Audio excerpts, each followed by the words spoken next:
ശബരിമല സ്വർണ്ണക്കവർച്ചാ കേസിൽ അറസ്റ്റിലായ ദേവസ്വം ബോർഡ് മുൻ പ്രസിഡന്റ് PS പ്രശാന്തിന്റെയും അജികുമാറിന്റെയും ജാമ്യാപേക്ഷയിൽ കൊല്ലം വിജിലൻസ് കോടതി നാളെ വിധി പറയും. രണ്ട് പ്രതികൾക്കുമെതിരെ ശക്തമായ തെളിവുകളുണ്ടെന്നും ജാമ്യം അനുവദിക്കരുതെന്നുമാണ് പ്രോസിക്യൂഷന്റെ വാദം. അതേസമയം ആരോഗ്യ പ്രശ്നങ്ങളടക്കം ചൂണ്ടിക്കാട്ടിയാണ് പ്രതിഭാഗം ജാമ്യം ആവശ്യപ്പെടുന്നത്. വിവരങ്ങളുമായി മനോജ് ചേരുന്നുണ്ട്. മനോജ്, നാളെ നിർണായക ദിവസമാണ്. പ്രത്യേകിച്ച് ഈ ജാമ്യാപേക്ഷയിൽ കോടതി എന്ത് പറയുമെന്നുള്ളതാണ് ഏറ്റവും പ്രധാനപ്പെട്ടത്. ഈ അന്വേഷണ റിപ്പോർട്ട് എല്ലാ സംഭവങ്ങളും ഒന്നാക്കി ഒരു FIR അടുത്ത മാസം ആദ്യം തന്നെ സമർപ്പിക്കുമെന്നുള്ള വാർത്തകൾക്കിടയിലാണ് ഇപ്പോൾ നാളെ ഇവരുടെ ജാമ്യാപേക്ഷയും പരിഗണിക്കുന്നത്. വിശദാംശങ്ങൾ.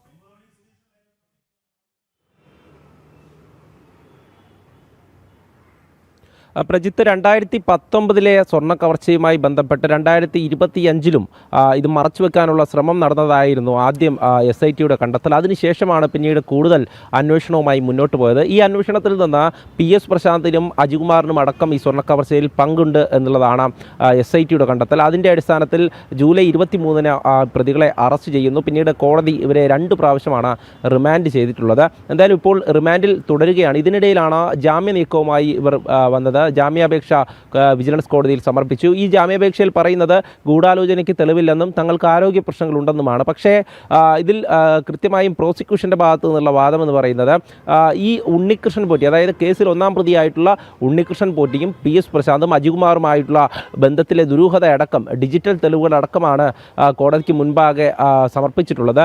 ഇതിൽ സ്മാർട്ട് ക്രിയേഷൻ എന്ന ചെന്നൈ ആസ്ഥാനമാക്കിയുള്ള കമ്പനിക്ക് ദ്വാരപാലക ശില്പപാളികൾ സ്വർണം പൂശുവാനായി കൊടുക്കാൻ തീരുമാനമെടുക്കുന്ന ദിവസം ഉണ്ണികൃഷ്ണൻ പോറ്റിയുമായി ഫോണിൽ ഈ PS പ്രശാന്ത് ഉൾപ്പെടെ സംസാരിച്ചിട്ടുണ്ടായിരുന്നു. അതിനുശേഷം യോഗം ചേരുന്നതിന് മുൻപായി ഇവർ തമ്മിൽ വാട്സപ്പിൽ ബന്ധപ്പെട്ടിരുന്നു. ഇങ്ങനെ പല രീതിയിലും ഈ സ്വർണം പൂശലുമായി ബന്ധപ്പെട്ട് ഉണ്ണികൃഷ്ണൻ പോറ്റിയുമായി നിരന്തരമായി ഇവർ കോൺടാക്റ്റ് വെച്ചിരുന്നു. അതിൻ്റെ ഫോൺ രേഖകളടക്കം കോടതിയിൽ ഹാജരാക്കിയിട്ടുണ്ട്.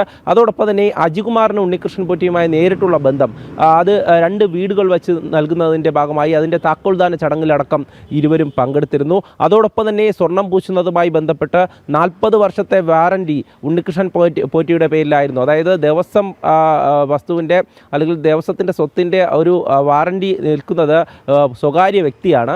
അങ്ങനെ ചില പ്രശ്നങ്ങൾ കൂടെ ഇതിൽ കണ്ടെത്തിയിട്ടുണ്ട്.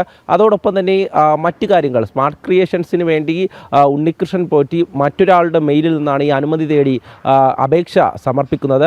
അങ്ങനെ അപേക്ഷ സമർപ്പിക്കുമ്പോൾ അത് പിന്നീട് ബോർഡിൽ വെച്ച് പാസ്സാക്കി സ്മാർട്ട് ക്രിയേഷൻസിന് നൽകാനുള്ള തീരുമാനമെടുക്കുന്നു. അങ്ങനെ ഒരു വ്യാജ അപേക്ഷയിലൂടെ അല്ലെങ്കിൽ അത്തരത്തിലൊരു കരാറിലൂടെയാണ് ഈ സ്വർണം പൂശാൻ കൊണ്ടുപോയത് എന്നുള്ളതാണ് SITയുടെ കണ്ടെത്തൽ. ഇങ്ങനെ പല നീക്കങ്ങളും ഇതിനിടയിൽ നടന്നതായാണ് SIT തെളിവുകളോടുകൂടി കോടതിയിൽ അത് സമർപ്പിച്ചിട്ടുള്ളത്. എന്തായാലും ഈ തെളിവുകൾ ഇങ്ങനെ നിൽക്കുമ്പോൾ പ്രതികൾക്ക് ആരോഗ്യ പ്രശ്നങ്ങൾ കാരണം അല്ലെങ്കിൽ മറ്റ് തെളിവുകളില്ല എന്നുള്ള ആരോപണത്തിൻ്റെയൊക്കെ അടിസ്ഥാനത്തിൽ ജാമ്യം കൊടുക്കുക എന്നുള്ളത് സാധാരണ കാര്യമല്ല. അങ്ങനെ ജാമ്യം കൊടുക്കാൻ സാധ്യതയില്ല എന്നുള്ളതാണ് അഭിഭാഷകരിൽ നിന്ന് നമുക്ക് അറിയാൻ സാധിച്ചത്. എന്തായാലും നാളെയാണ് വിശദമായ വാദം കേട്ട ശേഷം കോടതി ഈ ജാമ്യാപേക്ഷകളിൽ വിധി പറയുക. നേരത്തെ അറസ്റ്റിലായ പ്രതികൾക്കൊന്നും തന്നെ ഇത്തരത്തിൽ ജാമ്യം അനുവദിച്ച് നൽകിയത് അത് ചുരുക്കമാണ്. അതായത് തന്ത്രിക്കോ അല്ലെങ്കിൽ ശ്രീകുമാറിനോ അല്ലാതെ മറ്റു പ്രതികൾക്ക് ആർക്കും ഈ കോടതി അല്ലാതെ ജാമ്യം അനുവദിച്ചിട്ടില്ല. സ്വാഭാവിക ജാമ്യം 90 ദിവസം കഴിഞ്ഞ ശേഷം മാത്രമാണ് ജാമ്യം അനുവദിച്ചിട്ടുള്ളത്. എന്തായാലും അത്ര ദിവസമൊന്നും ഈ പ്രതികൾ അറസ്റ്റിലായ ശേഷം ആയിട്ടില്ല. അതുകൊണ്ട് തന്നെ